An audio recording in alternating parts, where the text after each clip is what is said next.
जो near death experience होता है ये भी क्या सोल कॉन्ट्रैक्ट का हिस्सा होता है? नियर डेथ एक्सपीरियंस आपको इसलिए भी दिया जाता है कि आपकी स्पिरिचुअल जर्नी स्ट्रांग हो जाए। क्या ये सोल फैमिली होती है कि मैं जैसे सोल को बिलोंग करता हूँ या करती हूँ, मैं वैसे ही सोल फैमिली को चूज़ करूँगा? हम अपने ऑप्शंस रखते हैं कि आपने मेरे साथ ऐसे बिहेव किया, उसमें आपने लेसन सीख लिया, वेल एंड गुड, आप नेक्स्ट नहीं फेस करोगे। अब नहीं सीख रहे हो तो घड़ी घड़ी वही चीज़ें सामने आती रहेंगी। वो एक इंसिडेंट उसने उसका काया पलट कर दिया। एक किंगडम से निकल गई पैदल, स्विट्जरलैंड कहाँ है, वृंदावन तक पहुंची।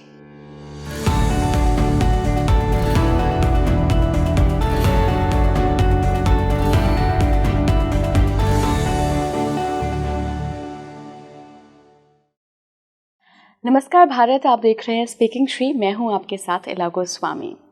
और देखिए, हम सभी इस धरती पर आए हैं, हमने मनुष्य के रूप में जन्म लिया है, तो हमारा कोई ना कोई पर्पस तो ज़रूर होगा।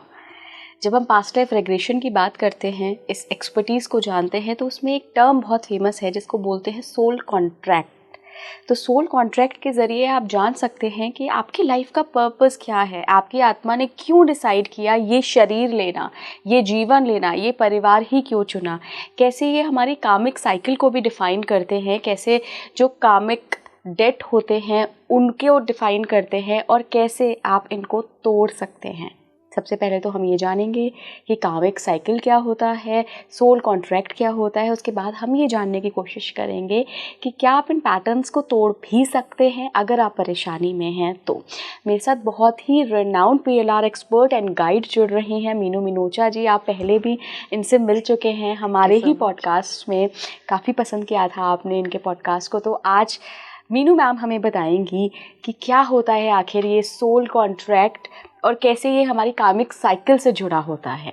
तो welcome on speaking tree ma'am. Thank you so much, really nice कि मैं दोबारा आई यहाँ पे, बहुत अच्छा लग रहा है वो। तो सोल कॉन्ट्रैक्ट जो है ना, तो एक्चुअली इसके थोड़ा सा और पीछे जाते हैं कि हम पूरी हमारी लाइफ जर्नी जो है हम पहले से ही प्लान करते हैं। एंड वो कई बार कहते हैं ना कि पेरेंट्स तो बाद पहले आ गए हैं, बच्चा तो बाद में आया है। वो उससे भी पहले की प्लानिंग होती है। ओके। तो मतलब बहुत लार्ज स्केल पे प्लानिंग, बहुत टाइम जो है वहाँ पे कॉन्सेप्ट नहीं, तो बहुत पहले की ये प्लानिंग होती है। May be even life time पहले की प्लानिंग करके आते हैं कि इस लाइफ टाइम में हमने ये करना है, इसके साथ रहना है, ये सीखना है, ये चैलेंजेस फेस करने। तो वो बहुत पुरानी हमारी चली आती है। तो वो हमारा एक कॉन्ट्रैक्ट बन जाता है, जो हमारे पेरेंट्स हैं उनके साथ हमारा कॉन्ट्रैक्ट बन जाता है कि अब मैं आ रहा हूँ और मेरे साथ आपने ऐसे ऐसे बिहेव करना है, ये चैलेंजेस मेरे लिए खड़े करने। और बच्चा ही कोई बीमारी लेके आ जाएगा, उसके कॉन्ट्रैक्ट में यही है कि आपने पेरेंट्स को सिखाना है। क्योंकि अगर बच्चा बीमार होके आया तो सारी मेहनत तो पेरेंट्स की है, सारी परेशानी, ट्रॉमा, टेंशन सब उनका है, तो उससे उनको भी सीखना है कुछ। तो हमारी ये पहले से ही डिसाइड हुआ होता है और ये हमारा कॉन्ट्रैक्ट बन जाता है एक तरह से। तो कई बार वो जो होते हैं बड़ी मुश्किल में फंस जाते हैं कि अब नहीं हैंडल हो रहा। अब जैसे एक था कि उसकी मदर के साथ रिलेशनशिप बिल्कुल अच्छी नहीं थी, सारा टाइम लड़ाई झगड़े होते ही रहते हैं। तो वो आई इसी के, एक तो कोई कर्मा ख़त्म करना है कि हमारी स्पिरिचुअल ग्रोथ होएगी, पर वो हैंडल ही नहीं कर पा रहे थे। तो वो बाई चांस मेरे पास सेशन के लिए आई हुई थी, तो उसके फिर हमने चेक किया तो उसका ये सोल कॉन्ट्रैक्ट आया हुआ था कि मुझे ग्रोथ करनी है, एक्सेप्टेंस लानी है टुवर्ड्स मेरी मदर का बिहेवियर जो है। कि मदर के साथ तो आपका क्या हो सकता है, रिश्ता तो बहुत एक प्योर सा रिश्ता है, लविंग रिश्ता है। अब उनके साथ ही नहीं मैनेज हो रहा, हैंडल नहीं है, तो ये ज़रूर आपने कुछ अपने लिए ही जोल क्रिएट किया हुआ है, चैलेंज क्रिएट कर रखा हुआ है कि मुझे यहाँ से सीखना है। और वो नहीं हैंडल हो पा रहा था, दोनों से नहीं हैंडल हो पा। तो हमने उसके स्पिरिट गाइड से कनेक्ट किया उसके सेशन में और उनके सामने रखा कि नहीं हैंडल हो रहा, तो मेरा कुछ वर्कआउट नहीं हो रहा, तो मुझे कुछ रिलीफ दे दो इसमें। वो हमारे को छोड़ नहीं देते, सपोर्ट करते हैं। तो उन्होंने बोला था कि ओके ठीक है, अब इतना टाइम और करना है, फिर आपकी रिलेशनशिप बेटर होने लगेगी। ओके मैम, ये सोल कॉन्ट्रैक्ट्स जो होते हैं ये हमारी लाइफ को कितना % अफेक्ट करते हैं? क्या रोल होता है, कितना %? सारा रोल ही उन्हीं का है। सारा रोल सोल कॉन्ट्रैक्ट का होता है। जो आप कॉन्ट्रैक्ट लिख के लेके आए हो, आप कॉन्ट्रैक्ट लिख के ले आए क्योंकि मैंने विडोहुड फेस करनी ही करनी है। तो वो निकल जाएंगे, मैं आगे बढ़ती जाऊंगी। वो भी कॉन्ट्रैक्ट ही होता है। आप कॉन्ट्रैक्ट लेके आए हो कि कोई बीमारी लेके आ रहे हो, आपका बेबी जो है वो भी कॉन्ट्रैक्ट ही होता है कि आपके उसमें से सीखना है। और कई बार आप खुद ही कॉन्ट्रैक्ट, जैसे एक केस मुझे ध्यान आ रहा है को, उनकी जो ना 10 ईयर की डॉटर, पहले वो कैंसर सर्वाइवर थी, उससे निकल आई, बट उसके बाद स्टार्टेड स्कूल जाना शुरू कर दिया उसने। फिर 2-4 महीने के बाद एक फ्लू हुआ उसको, मतलब जुकाम सर्दी खांसी हुई, और वो ऐसे बिगड़ी 5 दिन में वो चली गई। मतलब इतना उसने कैंसर को बीट कर दिया। मदर से लिवर ट्रांसप्लांट भी लिया और ठीक हो गई। मतलब डॉक्टर्स भी हैरान थे कि इतना रेयर केस है ये, कि इतने छोटे बच्चे को ये कैंसर हो रहा है, पर वो फिर भी उससे निकल के आ रही है। अब उसने अपनी पास्ट लाइफ में देखा कि ये हस्बैंड वाइफ ही थे, यही पेरेंट्स थे, हस्बैंड वाइफ थे, और पहाड़ों में मोटरसाइकिल पे जा रहे हैं। अब मे भी मस्ती से जा रहे थे, कुछ केयरलेस थे, क्या हुआ, एक कुछ वहाँ के तो टर्न्स ही ऐसे होते हैं, तो एक रैबिट के पीछे एक लड़की छोटी सी भाग के जा रही थी, एक्सीडेंट हो गया, वो वहीं ख़त्म हो गई। तो इनको बहुत फील हुआ लेडी को, तो कहती है मैं उसको पकड़ के बैठी हुई हूँ, सॉरी सॉरी सॉरी बोले जा रही है, और उसको कह रही हूँ कि तू प्लीज़ मेरी ही डॉटर बन के आना, मैं तेरा बहुत ध्यान रखूँगी। तो वो उसके पास्ट लाइफ का था। वो एक तरह से उसने एक कॉन्ट्रैक्ट क्रिएट कर लिया ना कि तू मेरे पास ही आ, मैं तेरा ध्यान रखूँगी। अब मेरे से अभी हमसे गलती हो गई कि आप यहाँ पे आपने लाइफ लूज कर ली अपनी। तो मैम अगर वो पिछले जन्म में ऐसा कॉन्ट्रैक्ट करके आई थी, तो इतनी शॉर्ट लिव्ड क्यों थी उनकी वो बच्ची जिसके साथ कॉन्ट्रैक्ट किया था? इसने एक और लाइफ टाइम देखी थी, उसमें भी उसने अपने आप को एक केयरलेस पर्सन देखा। तो उसमें देख रही कि जंगल में घूम रहे हैं सारे फ्रेंड्स, सफारी में जैसे होता है ना, उसमें गए हुए हैं, तो आप यू आर सपोज टू कि जीप में ही जा रहे हो, आप इधर उधर नहीं भटक रहे हो। इसने कोई पता नहीं बिल्ली देखी, कोई ऐसा शी फेल्ट कि कोई एनिमल देखा, उसको इतना अट्रैक्ट किया कि उतर के भाग गई उसके पीछे। मतलब केयरलेसनेस ही था ना, रिस्पॉन्सिबल बिहेवियर था। और वहां गई, भटक गई जंगल में, अंधेरा होने लगा, उसको दिखा नहीं, एक क्लिफ से नीचे गिर गई, और वहां पे बड़ी मुश्किल से लोगों ने फिर उसको ढूंढ के हॉस्पिटल लेके गए, बट वो नहीं सर्वाइव किया वहाँ। तो अपनी केयरलेसनेस से उसने अपनी लाइफ लूज करी, केयरलेसनेस से उस बच्ची की लाइफ लूज हुई। तो अब उसको सिखाने आई थी ये बच्ची कि आपको केयरफुल रहना है, केयरलेस नहीं रहना, समझना है ये। तो वो, और आपकी स्पिरिचुअल ग्रोथ होनी है, उसके लिए वो आई थी with such a short life time. अब दोनों जो है ना एंटी हो गए भगवान के कि हमारी बच्ची को क्यों ले लिया इतनी कम उम्र में, और फिर कैंसर सर्वाइव करके फिर आपने ऐसे ही उसको ले लिया। तो even try to commit because नहीं ग्रीफ नहीं सपोर्ट कर पा रहे थे वो लोग। अब उसकी मदर ने ये सेशन किया था, तो that soul of that child came through, और उसने ही समझाया कि आपको केयरफुल होना सिखाने, मतलब आपको जो है ना थोड़ा रिस्पॉन्सिबल बनना सिखाने आई थी मैं। और फिर उसने स्पेशल मैसेज दिया अपने फादर के लिए अलग से कि पापा को बोलो भगवान जी से नाराज मत हो। तो मतलब दोनों को बहुत फील हो रहा था, एंड दोनों की जो है ना एनर्जीज, थिंकिंग, माइंडसेट एकदम से चेंज हो गया आफ्टर द सेशन। तो दे बिकेम मोर एक्सेप्टिंग। और फिर उसने ये भी प्रॉमिस कर दिया कि मैं वापस आ रही हूँ, यदि आपका बर्थडे आ रहा है ना, मैं तब तक आप आ जाऊंगी वापस। तो लाइक, एंड उससे पहले दैट लेडी हैड फेल्ट कि वो ना मई में उसका बर्थडे आ रहा है, तो उसने कंसीव कर लिया और डॉक्टर के पास बैठी हुई है, और डॉक्टर अल्ट्रासाउंड देख रहा है, उसने पहले ही देख लिया था सेशन में। अब डॉटर ने आके ही कंफर्म कर दिया कि मैं आ रही हूँ। तो आपको सिखाने आए, आप समझ जाओगे, आपकी लाइफ चेंज हो जाएगी। पर यही है कि समझना जरूरी है, समझना बहुत जरूरी है।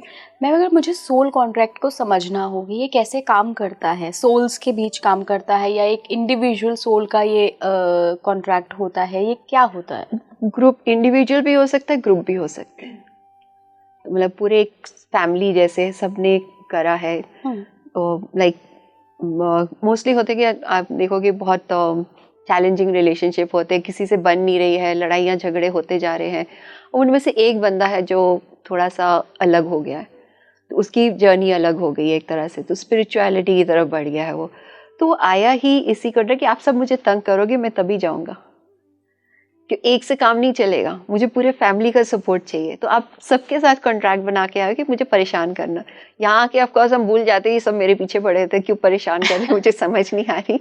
बट तो अगर हम इसमें जाके देखते तो हमें समझ आता है कि मैंने ही तो सेट किया था ये सब कुछ। अभी तक मैंने आपकी जितनी बातें सुनी उनसे मुझे ये समझ में आया कि सोल कॉन्ट्रैक्ट हम अपनी सोल को इस जीवन में लाते हैं और कोई ना कोई सबक सीखने के लिए, कोई ना कोई एक अच्छी चीज़ सीखने के लिए आते हैं। क्या कभी ऐसा होता है कि हम एन्जॉयमेंट वाला कॉन्ट्रैक्ट लेके आए कि मैं इस लाइफ टाइम में जा रही हूँ और अब मैं एन्जॉय करने वाली हूँ, पैसे भर कर कमाने वाली हूँ, अपनी लाइफ जीने वाली हूँ, पूरी दुनिया घूमने वाली हूँ, ये इस तरीके का सोल कॉन्ट्रैक्ट? एक्चुअली वो पर्पस ही है सोल का। यहाँ हैप्पी होने के लिए आते, परेशान होने के लिए नहीं आते। वो तो हम फंस जाते हैं, बहुत सोचने लगते हैं उल्टा सीधा, तो फिर हम उन सब चीज़ों से अलग हो जाते हैं। But we are here to enjoy. Enjoyment के थ्रू सीखना भी हो जाता है, कर्मा भी फुलफिल हो जाता है। तो और अपनी एक्सपीरियंस गेन करने आए हो कि उस वर्ल्ड बहुत ब्यूटीफुल है, उसको देखने आए हो, समझने आए हो, तो आप वो कर रहे हो, तो वो भी कॉन्ट्रैक्ट हो सकता है कि अब मैंने बहुत पीछे प्रॉब्लम्स देख ली हैं, अब मुझे एक लाइफ शांति वाली चाहिए। अब वो भी डिसाइड करके आते हो कि इस लाइफ टाइम में मुझे कोई पॉवर्टी नहीं चाहिए, कोई परेशानियाँ नहीं चाहिए, मुझे मस्त जिंदगी जीनी है। That again it's your soul contract. कार्मिक साइकिल से कैसे जुड़ा है सोल कॉन्ट्रैक्ट? जो आपने कर्मा फुलफिल करने ना वो उसके थ्रू हो जाएंगे। अब जैसे अगर आपने किसी को परेशान किया हुआ है तो आपने कॉन्ट्रैक्ट बना दिया उसके साथ कि अब मैं आके आप ऐसे मेरे साथ डील करना, तो वो आपका एक कॉन्ट्रैक्ट बन गया, तो आपका कर्मा डिसॉल्व हो रहा है। सो हस्बैंड वाइफ की भी जो बहुत सारी लड़ाइयाँ हो रही होती है, that is also under a contract. देव कम के जो उनके कर्मा है उनके बीच में वो ख़त्म करने हैं। अब इसमें अब दो बातें हो सकती है, आप लड़ते रहो तो आप और बढ़ाते जा रहे हो। अब उसमें से एक भी अगर संभल जाए तो आप वो जो है ना अपना कार्मिक पाथ बदल सकते हो।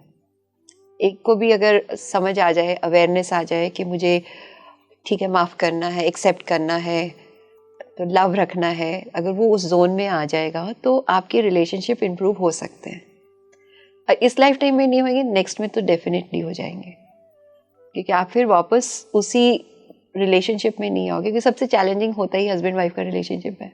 बाकी फिर भी कहीं ना कहीं से कॉम्प्रोमाइज़ हो जाते हैं, कुछ ना कुछ हो जाता है, पर यहाँ नहीं होता। यहाँ जो है तो लड़ाई तो है ही है। सोल कॉन्ट्रैक्ट का दायरा क्या होता है मैम? जैसे कि मेरी जो फैमिली मेम्बर्स हैं, अगर मैं अपनी ही बात करूं तो मेरा उनके साथ ही सिर्फ सोल कॉन्ट्रैक्ट है, या जैसे मैं आज आपसे मिल रही हूं, आपसे पहले भी मिल चुकी हूं, आपके साथ भी मेरा कोई सोल कॉन्ट्रैक्ट है? जो स्टूडियो में हमारे कैमरा पर्सन बैठे हैं, क्या इनके साथ भी वो एक तरह की मुलाकात होती है, it wouldn't come under contract, नहीं हो सकता। अच्छा, तो कॉन्ट्रैक्ट तो आपके जो इमीडिएट रिलेशनशिप्स है उन्हीं के साथ बनता है बस। हाँ, तो बाकी आपका कॉन्ट्रैक्ट हो सकता है आपके गुरु के साथ हो सकता है कि आप आके मुझे सपोर्ट करो, किसी और सपोर्टिव पर्सन के साथ हो सकता है। अब एक जैसे एक कल मेरे पास आई थी कि उसके अपनी टीचर से इतनी जबरदस्त बॉन्डिंग थी कि मोर देन अ फादर वो उसको रिवेयर करती थी। अब एकदम से उनकी डेथ हो गई तो एकदम पीसेस हो गई है, मतलब उसको समझ नहीं आ रहा मैं कैसे संभालूं अपने आप को। पर रिलेशनशिप उनका वही फादर डॉटर वाला ही था, तो वो भी कॉन्ट्रैक्ट करके आएंगे ना कि मैं सपोर्ट करूंगा तेरे को, फिर मैं इतने में चला जाऊंगा, तो अब आपको जो है ना अपने आप संभालना है। पर वो ही उसको सीखना है कि मैं कैसे संभालूं अपने आप को। अगर मैम हमें पता है कि हमारी सोल ये कॉन्ट्रैक्ट करके ही आई है, या हमने रियलाइज़ भी कर लिया, तो उस कॉन्ट्रैक्ट को हम खुद ही तोड़ भी सकते हैं? नहीं, वो ऐसे पहले भी मैंने बोला कि आप उसको चेंज कर सकते हो। अब जैसे बहुत ज़्यादा हो रही है लड़ाइयाँ, कुछ नहीं मैनेज हो पा रहा है, तो आप अपील कर सकते हो कि मुझे शक्ति दो, मुझे डायरेक्शन दो, ताकि मैं इससे बाहर निकल पाऊँ। आपको मिलेगी गाइडेंस, जरूर मिलेगी। कोई गुरु आ जाएंगे आपकी लाइफ में, कोई फ्रेंड गुरु बन के आ जाएगा, कोई कहीं आप सुन लोगे बात, कहीं कुछ पढ़ लोगे, तो आपको कहीं ना कहीं से गाइडेंस मिल जाएगी कि अब मुझे इस कॉन्ट्रैक्ट का क्या करना है। आप ये सोचते नहीं हो कि ये कॉन्ट्रैक्ट है मेरा, अवेयरनेस भी नहीं होती कई लोगों को तो कि कॉन्ट्रैक्ट करके आए हुए हैं वो, पर आपको कोई रास्ता मिलेगा कि अपने लाइफ पाथ थोड़ा सा चेंज करो। हमारे साथ लाइफ में मैम जो भी बुरा होता है, हम अक्सर उसका ब्लेम दूसरों पे डालने की कोशिश करते हैं। ये बहुत कॉमन टेंडेंसी है ह्यूमन बीइंग की। सोल कॉन्ट्रैक्ट इस टेंडेंसी को कैसे चेंज कर सकता है अगर हमने समझ लिया? आप एक्सेप्टेंस ले आते हो ना कि कहीं ना कहीं मैं ही रिस्पॉन्सिबल हूँ, जो मैं सोच रहा हूँ वही है, तो अब मैंने जैसे किसी को कल ही बता रही थी कि आपने सोच लिया ना कि आपका काम पूरा नहीं हुआ, तो अब मैं परेशान हूँ। तो आपकी चॉइस है कि आप परेशान होते रहो, या और सोचो कि अच्छा अब इसको दूसरे तरीके से कैसे हैंडल करूँ, इसका कोई और रास्ता ढूंढूं। तो एक ही रास्ता तो नहीं होता ना कोई काम करने में, बहुत सारे होते हैं। आप दूसरी कुछ और मतलब अपना पर्सपेक्टिव चेंज कर लो, कोई तरीका अलग बदल लो, ताकि आप उस काम को हैंडल कर पाओ। तो हम उस पैटर्न को जो है ना फिर तोड़ सकते हैं, उससे निकल बाहर सकते हैं कि एक्सेप्टेंस आ गई ना मेरे में। आपने वो फिर वो तोड़ दिया, जो भी चल रहा था आपका, उसको आपने चेंज करने की कोशिश कर रहे हो, तो वो चेंजेस आ जाएंगे फिर। राइट। आजकल मैम रिलेशनशिप्स एक बहुत बड़ा इशू बन गया है, तो हमको सामने वाले को आत्मा के स्तर पर देखना है या इंसान के स्तर पर? देखना तो आत्मा के स्तर पर चाहिए, पर क्योंकि हम ह्यूमन बीइंग्स हैं तो हम उसको इंसान की तरह ही देखते हैं, तो हम वैसे ही रिएक्ट करते हैं। तो अगर हम ना रिएक्ट करें तो हम भगवान ना बन जाए। वही हमने सीखना, पर वही सीखना है कि कैसे हम ना रिएक्ट करें, कैसे हम एक्सेप्टेंस ले आए। वही आपकी जर्नी है। क्या PLR के थ्रू, पास्ट लाइफ रिग्रेशन के थ्रू, हम अपना सोल कॉन्ट्रैक्ट जान सकते हैं मैम? क्वाइट ऑफन आपको जैसे समझ आ जाता है कि मैं इसके साथ क्यों हूँ, मैं चीज़ें क्यों फेस कर रहा हूँ। लाइक रिसेंटली केस आया था मेरे पास, तो बहुत टर्बुलेंट रिलेशनशिप था हस्बैंड वाइफ का, प्यार भी बहुत था और पूरी दुनिया घुमाया उसने उसको, मतलब क्वाइट वेल ऑफ फैमिली थी वो, तो पूरी दुनिया भी घूम चुकी है, पर जो लड़ाइयाँ होती थी घर में घुसते ही जैसे कि ख़त्म कर देंगे एक दूसरे, ऐसी लड़ाइयाँ होती थी उनमें। और फिर एंड पे ही फेल इल, हॉस्पिटल में एडमिट थे, पर एट दैट सेम टाइम उनके ना देवर के घर में मैरिज थी। अब वो ICU में है, तो सब यही चिंता कर रहे थे कि कुछ हो ना जाए, मैरिज में अड़चन आ जाएगी वो। और बाय चांस एक दिन पहले मैरिज के द हस्बैंड एक्सपायर्ड। तो सिर्फ मदर और सन थे हॉस्पिटल में, बाकी सब कोई डेस्टिनेशन वेडिंग थी, सब वहाँ जा चुके थे। अब इस लेडी में पता नहीं कहाँ से हिम्मत आई, उसने फैमिली को नहीं बताया। और इनफैक्ट उसका देवर आया स्पेशल कि भाभी आपके बिना मैं शादी नहीं करूँगा, आपको चलना ही पड़ेगा। तो उन्होंने नहीं बताया उसको, वो चली गई साथ में। दोनों मदर एंड सन दोनों गए और शादी भी अटेंड करी। मतलब कितनी हिम्मत चाहिए आपको कि आप नॉर्मल बिहेव करके शादी, दे कुड अंडरस्टैंड कि लोग ICU में है भैया इसलिए परेशान है भाभी, इसलिए वो सोच लिया उन्होंने। बट एनीवे वो शादी पूरी हुई, डोली चली गई, फेरा भी डल गया, क्योंकि सेम डे वहीं डालना था फेरा, वो भी डल गया। फिर जाके इसने फैमिली को बताया, तो वो समझ नहीं आई थी तो ये क्या कॉन्ट्रैक्ट था कि पूरी ज़िंदगी इसने मुझे इतना परेशान किया, और लास्ट में मेरे को 2 दिन उनको रखना पड़ा ऐसे, और फिर वो गए। फिर उनकी जो है ना सारे हमने संस्कार किए।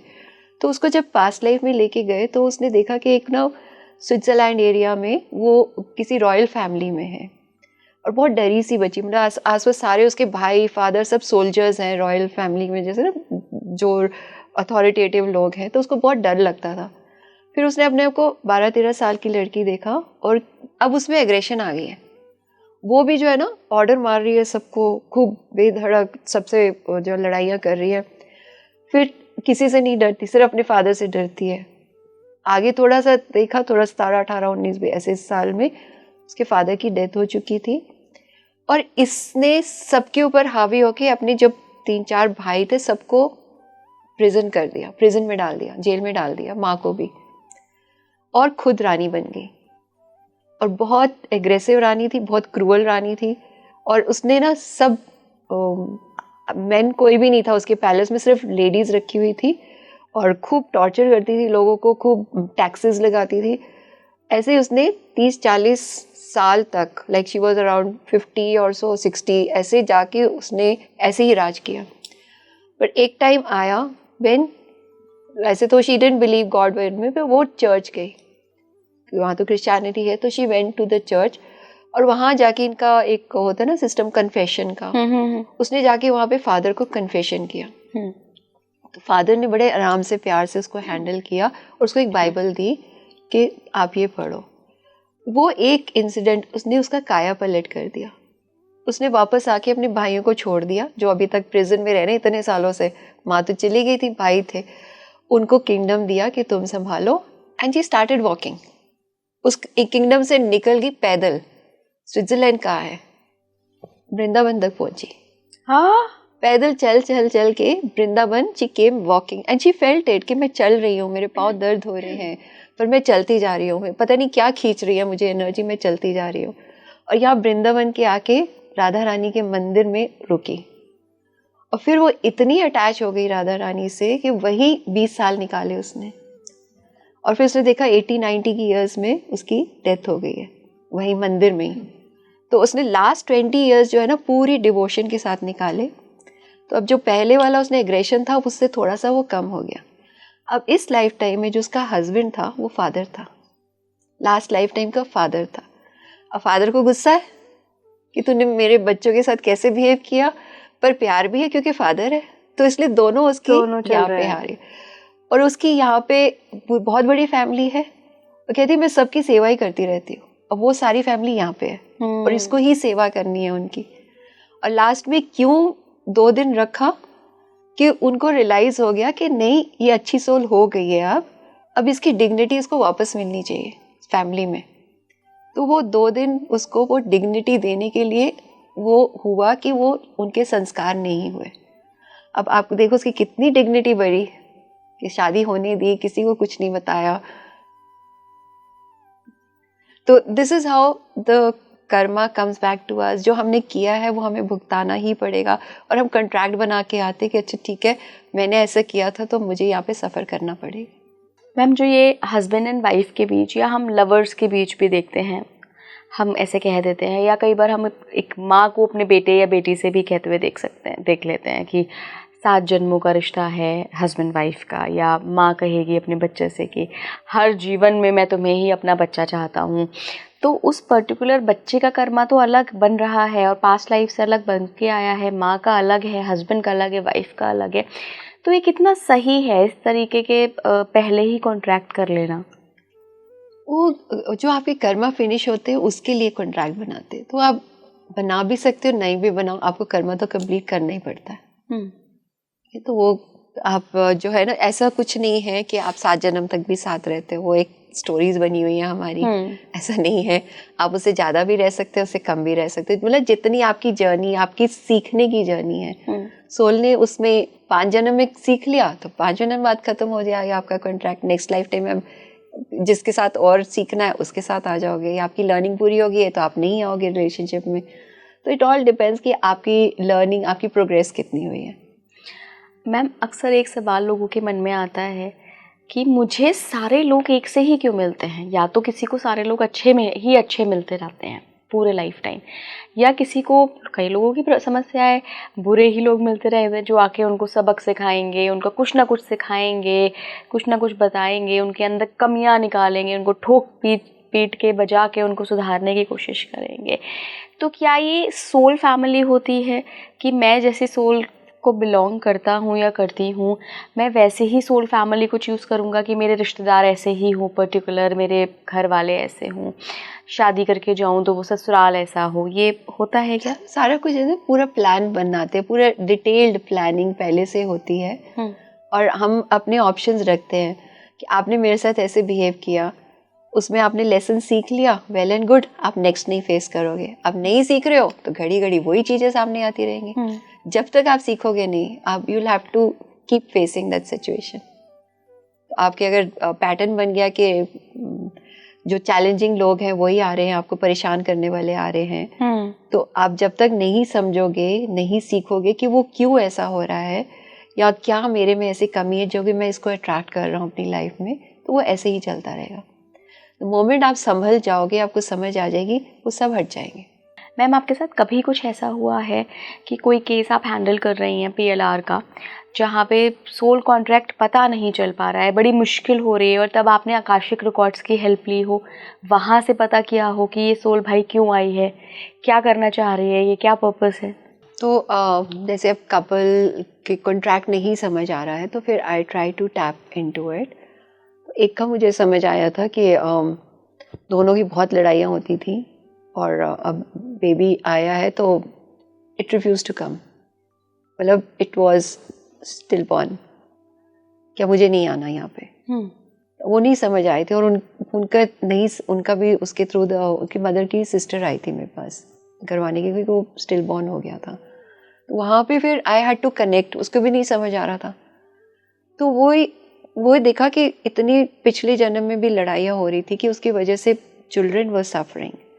तो अब वो सोल थोड़ा ब्रेव होके आया कि चलो अब इस लाइफ टाइम में इनको थोड़ा सा समझाते हैं, बट उनकी जो पूरे time she was carrying the child, तो भी उनकी लड़ाइयाँ ख़त्म नहीं हो रही थी। तो उससे क्या हुआ, लास्ट मोमेंट में द बेबी डिसाइड छोड़ो, अब मैं और नहीं फंसने वाला इसमें, अब इनको करने दो जो करना चाहते हैं। तो वो एग्जिट हो गया। वो it was well stillborn, अभी एग्जिट नहीं हुआ, स्टिल बॉर्न है, तो देयर वाज स्टिल होप। तो होप तो नहीं होती, but doctors were trying to revive it. तो फिर I had to connect to that baby and understand क्या थी प्रॉब्लम। तो उसने बोला कि बहुत लड़ाई कर रहे हैं, मुझे नहीं आना इस एटमॉस्फेयर में। ओके। तो देन आई परसुएडेड हिम कि देखो तुम्हारी वजह से 2 सोल सुधर जाएंगे। तो आपने एक दी है ना रिस्पॉन्सिबिलिटी, कॉन्ट्रैक्ट बनाया है ना कि इनको आपने सिखाना है, तो उसको ना थोड़ा सा परसुएड करना पड़ा था। तो finally then I had to take my guru's help also. तो उनको भी मैंने इन्वॉल्व किया, मैं कहा कि अब देखो पकड़ो इसको, बचाओ। Then finally the child, the baby जो था, it accepted and it revived. So it was a miracle for the hospital people also कि baby revive हो गया है। But उससे I had to then explain to the parents कि देखो आप लोग जो है ना थोड़ा शांत हो जाओ, नहीं तो ये आपको जो है ना सीधा करने आया हुआ है, देख अपने आप सोच लो। तो it made a difference। दोनों थोड़े से ना शांत हो गए and अब दोनों डिवोटेड है बेबी के और वो चाहता है उनको। अच्छा मैम, जो नियर डेथ एक्सपीरियंस होता है ये भी क्या सोल कॉन्ट्रैक्ट का हिस्सा होता है कि मैं कभी ऐसे कुछ हुआ तो एग्जिट करने की कोशिश करूंगा और फिर आ जाऊंगा? Could be. अब ये तो ऊपर की बातें हमें नहीं समझ आती है इसकी, तो इट कुड बी। एक तो नियर डेथ एक्सपीरियंस आपको इसलिए भी दिया जाता है कि आपकी स्पिरिचुअल जर्नी स्ट्रांग हो जाए। अच्छा। तो जो इसमें होके आते हैं ना, उनका दे अंडरस्टैंड, उनका वो कनेक्शन वहाँ पे, they feel that connection, they feel that divinity जो वहाँ पे उनको एक्सपीरियंस होती है, वो एक्सपीरियंस वो वापस लेके आते हैं। तो फिर यहाँ पे भी वो चाहते हैं कि हम वो वाली एक्सपीरियंस और गेन करें, तो फिर यहाँ पे और वो स्पिरिचुअलिटी में आ जाते हैं, दे बिकम मतलब मोर मेडिटेटिव हो जाते हैं, मोर स्पिरिचुअल थिंग्स करने लग जाते हैं। तो वो आपकी स्पिरिचुअल ग्रोथ के लिए नियर दैट एक्सपीरियंस बहुत इम्पॉर्टेंट है। तो may be it can B कि आपका सोल डिसाइड करके आता है कि अब कुछ नहीं वर्कआउट हो रहा, एक ये कर लो। इनफैक्ट मैं पढ़ रही थी कि जो हमारे सबकी बॉडी में कैंसर सेल्स तो प्रेजेंट हैं। हाँ जी। अब किसी को होता है कैंसर, किसी को नहीं होता। तो वो ना एक तरह का लूप होल रखा हुआ है सोल ने कि अगर मेरी लाइफ ठीक नहीं जा रही होएगी तो मैं कैंसर डेवलप करूँगा, तब तो मुझे स्पिरिचुअल होना ही पड़ेगा। और सिर्फ वो ही नहीं, आसपास के सब लोग अफेक्टेड हैं, पूरी family is affected if a person is having cancer.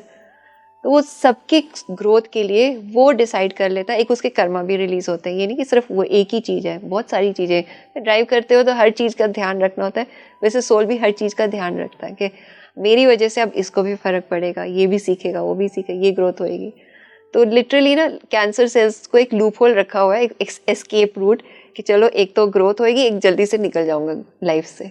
वो दोनों चीज़ें पॉसिबल हो जाती हैं उसके थ्रू। अगर मैम को ये डिसाइड कर ले कि मुझे अब इस लाइफ टाइम के बाद सोल कॉन्ट्रैक्ट करना ही नहीं है, ये पॉसिबल है क्या? हमें शरीर में रहकर सोल ये चीज़ डिसाइड कर सकती है? इट इज़ ऊपर वाली बात है। सोल में, हम बॉडी में रह के हम सोच सकते हैं कि अच्छा चलो अब इसके साथ नहीं आना, या जैसे वो एग्जांपल था कि वो एक्सीडेंट में वो बच्ची मर गई, तो मदर बहुत, मतलब जो लेडी थी बहुत रो रही थी मेरे पास आ जाओ, तो आपने बना लिया एक। बट आप उसको लेट को भी कर सकते हैं।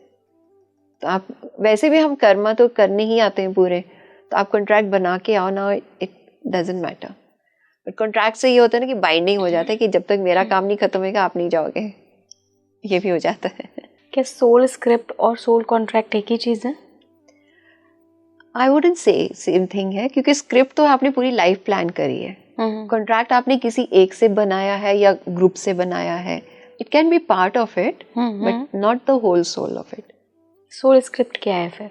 सोल स्क्रिप्ट जो आपकी पूरी लाइफ की प्लानिंग है, आपने क्या क्या करना है इस लाइफ टाइम में, क्या सीखना है, कौन कौन से कर्मास रिजॉल्व करने हैं आपने इस लाइफ टाइम में, वो सारी सोल स्क्रिप्ट में आ जाता है। जैसे अब मूवी की स्क्रिप्ट बनती है, हाँ जी, पूरी दी एंड तक आप जा रहे हो, सारे काम समझ रहे हो कर, तो वो पूरी स्क्रिप्ट बना लेते हैं। तो मैम ये मेरे हाथ में है, मतलब ये सोल के हाथ में होता है सोल सोल के हाथ स्क्रिप्ट, या फिर ये ईश्वर हमें चुनकर देते हैं, या एक ये ऑटो पायलट पे चलता है? गाइडेड होता है, लाइक हमारे स्पिरिट गाइड्स हमारे साथ होते हैं, दे प्लान आउट। तो कई जो हमारा प्रारब्ध होता है या जो हमारे अच्छे कर्म हुए थे उसके रिजल्ट से हमें थोड़ी सी यहाँ पे लीवे मिल जाती है, तो हम सारा नहीं स्पेंड करते, थोड़ा सा करते हैं, तो इसलिए फिर थोड़ा सपोर्ट मिल जाता है हमें। तो वो स्पिरिट गाइड्स हमें हेल्प करते हैं समझने में कि आप कहाँ पे आपको आउट मिल सकता है, क्या आप कर सकते हो। तो गाइडेंस अंडर गाइडेंस ही होता है। स्पिरिट गाइड सबके अलग अलग होते हैं मैम? और ज़्यादातर लाइक ग्रुप का भी हो सकता है स्पिरिट गाइड, और इंडिविजुअल जो हायर सोल्स हैं उनके इंडिविजुअल, क्योंकि उन्होंने और डिटेल में अपने आप को अपलिफ्ट करना है, तो उनके इंडिविजुअल भी हो सकते हैं, पर्सनल भी हो सकते हैं। और तो जो थोड़े से लोअर वाइब्रेशनल सोल्स हैं उनके एक ही स्पिरिट गाइड एक ग्रुप को संभाल रहा होता है, तो it can be either way. कौन कौन होते हैं? क्या ये देवता होते हैं, भगवान होते हैं? देवता भी हो सकते हैं, जो एलिवेटेड सोल्स चले जाते हैं वो भी ये टास्क ले लेते हैं कि मैं औरों को गाइड करूँगा। तो चाहे वो यहाँ आके फिजिकल वर्ल्ड में जैसे कोई बहुत ज्ञानी गुरु होते हैं वो इस रूप में आ जाते हैं इस वर्ल्ड में, या फिर वो वहीं से करते हैं गाइड। मैम आज अभी कलयुग में ऐसे बहुत सारे महापुरुष हैं, बहुत सारे योगी हैं जिन्हें मैं एलिवेटेड सोल ही कहूँगी, मैच्योर सोल कहूँगी। उन्होंने जन्म ही नहीं लिया है, वो अभी भी धरती पर हैं लेकिन सूक्ष्म शरीर के रूप में हैं। उनका क्या सोल कॉन्ट्रैक्ट है कि वो गए ही नहीं यहाँ से? तो वो अब चॉइस से रह रहे हैं ना यहाँ पे, उनकी चॉइस है कि हमने ऐसे नहीं कि हमने सबको एक दूसरे को हेल्प करना है, तो वो अब उन्होंने चूज किया कि अब मैं और दुनिया को, जो लोगों को जो है ना हेल्प करके उनकी भी अपलिफ्टमेंट कराऊं। तो वो अपनी वो भी कॉन्ट्रैक्ट कह सकते हो आप, कि कॉन्ट्रैक्ट करके आगे हमने उनके दूत बन के यहाँ पे सबको हेल्प करना है।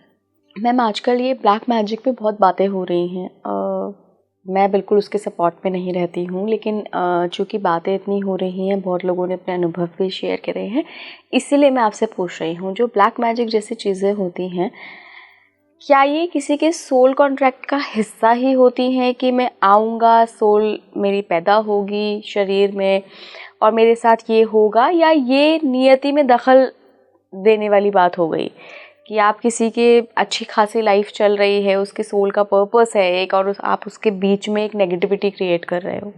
दोनों चीज़ें हो सकती हैं कि आपने जैसे लास्ट लाइफ में आपने कुछ ऐसा गलत काम किया है कि किसी को परेशानी हुई है, तो फिर आपको वो फेस करना पड़ेगा यहाँ पे।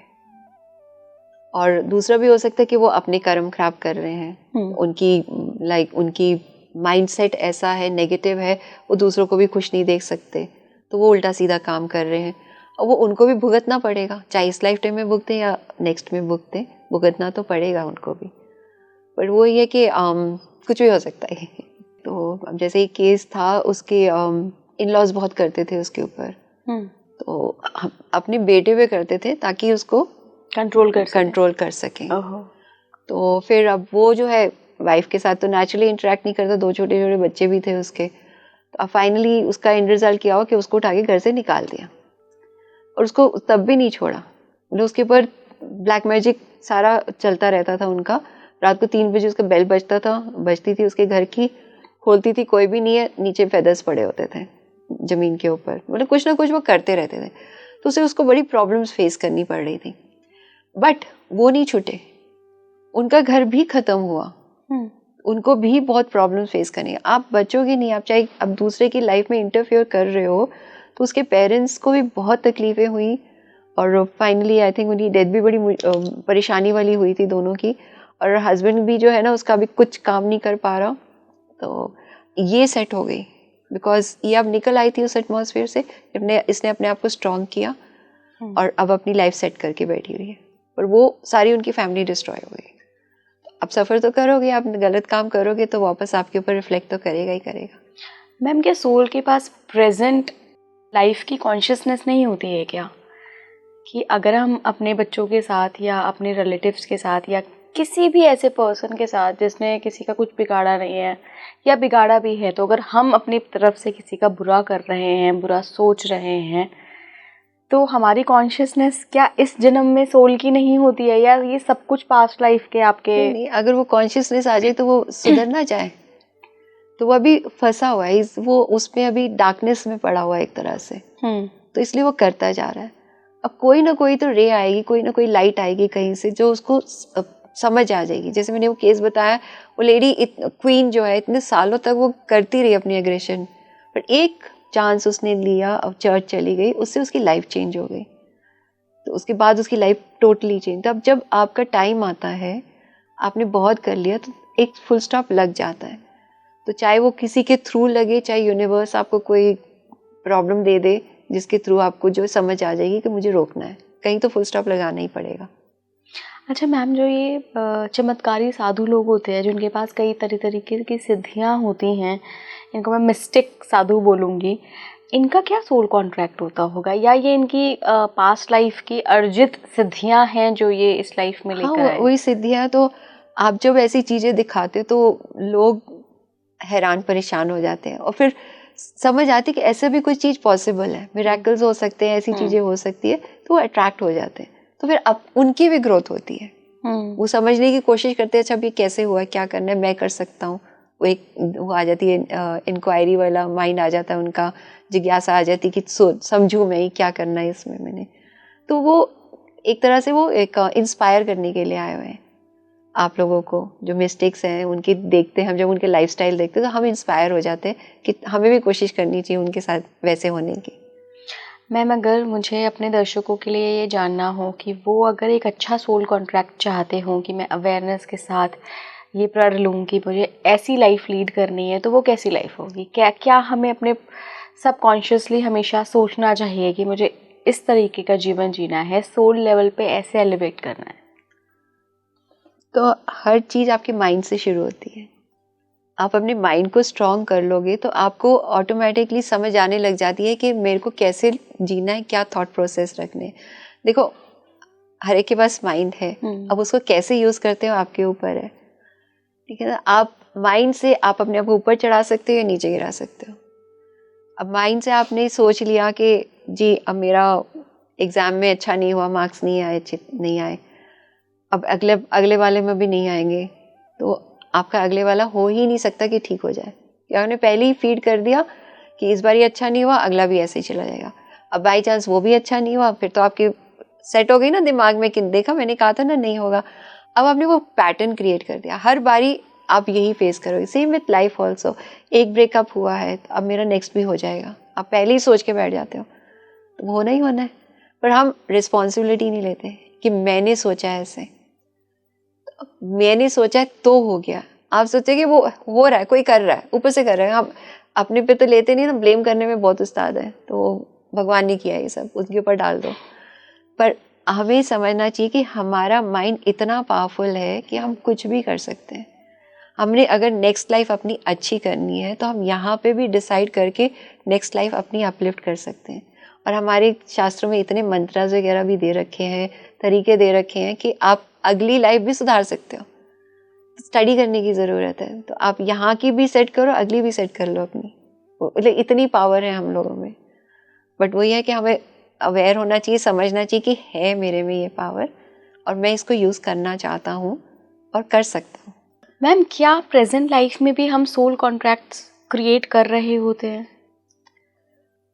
जब हम कार्मिकली इंटरेक्ट कर रहे हैं लोगों के, हमारे कर्मास बन रहे हैं तो, और वो रिजॉल्व नहीं हो रहे, तो आप एक तरह से कॉन्ट्रैक्ट क्रिएट कर दिया कि आप अच्छा अब नेक्स्ट लाइफ टाइम में देख लेंगे इसको, तो वो कैरी ओवर हो जाएगा। अब कई बार जो है ना रिजॉल्व नहीं हो रहा हस्बैंड वाइफ की, तो वो डिवोर्स में चले जाते हैं, तो उन्होंने बीच में छोड़ दिया। अब या तो अब छोड़ दिया, इट्स ओके, अब अवेयर हो कि आपने उसको मतलब फॉरगिवनेस ले आए, एक्सेप्टेंस ले आए, यू सेंडिंग ब्लेसिंग्स, तो आप वो रिजॉल्व कर रहे हो।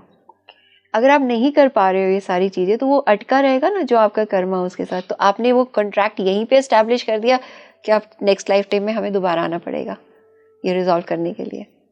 तो यहीं पे आपने क्रिएट कर दिया। किसी के साथ भी हो सकता है, आप किसी के साथ अच्छी तरह से व्यवहार नहीं कर रहे हैं, कोई आपको लगता है कि किसी ने आपको धोखा दिया है, आप में गुस्सा भर गया, अब वो गुस्सा कहाँ जाएगा? नेक्स्ट लाइफ टाइम में। नेक्स्ट लाइफ टाइम में, इस लाइफ टाइम में तो आपने कट कर दिया, उससे नहीं बात कर रहे हो, बट उसका रह जाएगा, रेजिड्यू तो रह जाएगा ना, उसका कार्मिक कनेक्ट तो बन गया आपका। आप अगर इस लाइफ टाइम में फॉरगिवनेस नहीं कर पा रहे हो तो आप नेक्स्ट लाइफ टाइम तक पहुंचोगे, तो कॉन्ट्रैक्ट क्रिएट हो गया ना एक आपका। मैम, जो लोग दूसरों के पैसे खा जाते हैं, पैसे लेते हैं, ज़रूरत होती है, लेकिन उसके बाद फिर लाइफ टाइम में कभी नहीं लौटाते, उनकी नीयत ही नहीं होती है। एक तो केस हो गया कि है ही नहीं पैसे, दूसरा केस हो गया कि हैं लेकिन नीयत नहीं है। तो ऐसे लोग भी क्या फिर अपना सोल कॉन्ट्रैक्ट बना लेते हैं? बन गया ना, ऑटोमेटिकली बन गया। आप कॉन्शियसली नहीं बना रहे हो, बट आपने किसी का कर्जा देना है तो या लेना है किसी से, तो आप बाइंड हो गए, तो आपको आना है, चाहे बेशक होगी मेरा लास्ट लाइफ है, मैं अब नहीं आऊँगी, बट क्योंकि आपने वो पैसे का लेन देन नहीं किया पूरा, उसके लिए आपको आना पड़ेगा। अब जब आओगे तो फिर और कर्मा भी बना लोगे अपने आके, तो फिर आपके कंटिन्यू।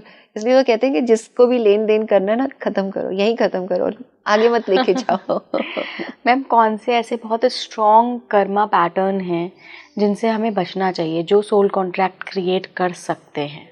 एक तो सबसे बड़ी बात होती है गुस्सा। तो गुस्से में हम कुछ समझ नहीं सकते हैं, गुस्सा आ जाता है, तो उसको हम छोड़ नहीं पाते हैं, तो एक तो वो चीज़ होती है। फिर किसी के बारे में बुरा सोच रहे हो आप, तो वो भी आप उससे बाइंड होते जा रहे हो, कनेक्ट होते जा रहे हो। मतलब हमारे थॉट्स भी बहुत पावरफुल हैं, तो आपका जो थॉट आपने क्रिएट किया है वो एक लिविंग बीइंग एंटिटी समझो उसको, तो वो पॉसिबल हो जाएगा कि उसका कुछ ना कुछ मैनिफेस्टेशन हो जाएगी उसकी। तो इसलिए हमें अपनी क्या थॉट्स है, क्या हम लोग कैसे हम इंटरेक्ट कर रहे हैं, गुस्सा है, all the negative qualities, anger, jealousy, ego आ जाती है हमारी, प्राइड आ जाती है, तो वो सारी चीज़ें जो है ना वापस हमारे पे आएंगी। तो वो एक फाउंडेशन बना के जाती है यहाँ पे कि चलो जी अब नेक्स्ट टाइम आके सीखो, सब ईगो छोड़ो, प्राइड छोड़ो, गुस्सा छोड़ो। वो फिर सीख, या तो इसी लाइफ टाइम में सीख ले तो अच्छी बात है, ये तो वह कैरी ओवर हो जाएगा। और जो हमारे अंदर एक टेंडेंसी होती है कि हम माफ़ नहीं कर पाते हैं, वो भी बड़ी चीज़ हो जाती है कि नहीं छोड़ सकते ना, गुस्सा होता है तो हम नहीं माफ़ कर पाते कई बारी। तो आपने एक बॉन्डिंग क्रिएट कर ली है, एंगर वाली बॉन्डिंग जो है क्रिएट हो गई है। बिल्कुल बिल्कुल ma'am, thank you so much ma'am जुड़ने के लिए पॉडकास्ट में। Welcome most. देखिए, मैम ने जो बताया है इसमें सबसे मेन चीज़ मुझे लगता है कि गुस्सा जो होता है, एंगर जो होता है, वो हर चीज़ को लीड करता है, आपके काफ़ी सारे नेगेटिव इमोशंस को लीड करता है। तो अगर आप चाहते हैं कि प्रेजेंट लाइफ में किसी के साथ भी कोई सोल कॉन्ट्रैक्ट ना क्रिएट करे ताकि आपको अगले जन्मों के बंधनों में ना बनना पड़े, तो इन सब चीज़ों से आप ज़रूर बच के रहिएगा। कैसा लगा ये एपिसोड मुझे कमेंट बॉक्स में बताइएगा। जुड़े रहिए स्पीकिंग ट्री के साथ। नमस्कार।